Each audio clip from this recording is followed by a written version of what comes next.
Friends, welcome to my channel. இன்றைக்கி என்னோடய சேனலில் சூப்பரான ஒரு ரெசிபி தாங்க, சிக்கன் கபாப். சண்டே ஆச்சுனாவே பசங்களுக்கு கபாப் வேணும்.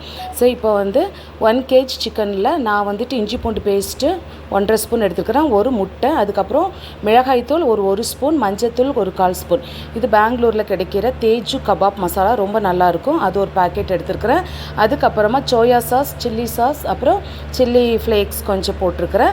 இதெல்லாமே போட்டுட்டு நல்லா மிக்ஸ் பண்ணிடலாங்க. மிக்ஸ் பண்ணிவிட்டு ஒரு 20 மினிட்ஸ் நம்ம ஊற விட்டுறலாம். ஏன்னா அந்த மசாலா எல்லாமே அப்போ தான் சிக்கனுக்குள்ளே நல்லா பிடிச்சி வேகும். இப்போ நம்ம எப்போதும் ரெகுலராக பொரிக்கிறதான கடாய் வச்சுருக்கிறேன். நான் கொஞ்சம் சின்ன இரும்பு கடாயில் தான் எப்போவுமே இது சிக்கன் பொரிக்கிறது பண்ணுறது.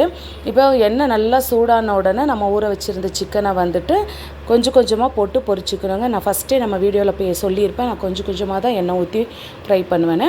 இப்போது நம்ம போட்ட உடனேயே ஒரு 2 நிமிஷம் அப்படியே விட்டுருணுங்க. அது கீழே நல்லா மசாலாலாம் நல்லா பிடிச்சி நல்லா வேகணும்.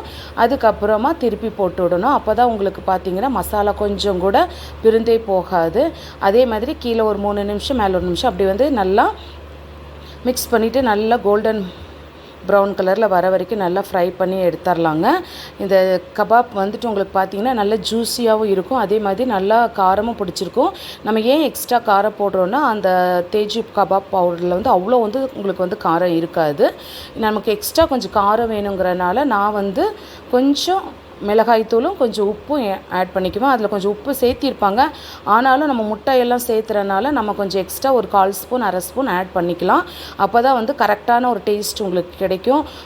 ரொம்ப உப்பு கம்மி இருந்தாலும் டேஸ்ட் நல்லா இருக்காது, உப்பு ஜாஸ்தி ஆகிட்டாலும் டேஸ்ட் நல்லா இருக்காது. இப்போ சூப்பரான சிக்கன் கபாப் ரெடிங்க. பசங்களுக்கு சண்டே ஸ்பெஷலாக இதுதான் பண்ணி கொடுத்துருந்தது. நீங்களும் உங்கள் வீட்டில் ட்ரை பண்ணி பாருங்கள். ட்ரை பண்ணிவிட்டு எப்படி வந்துச்சுன்னு சொல்லுங்கள். இந்த வீடியோ உங்களுக்கு பிடிச்சிருக்கும்னு நினைக்கிறேன். இந்த கபாப் சாம்பார் சாதம், ரசம் சாதம் எல்லாத்துக்குமே பெஸ்ட் காம்பினேஷனாக இருக்கும். பிரியாணி கூட வச்சு சாப்பிட்றதுக்கும் நல்லாயிருக்கும்.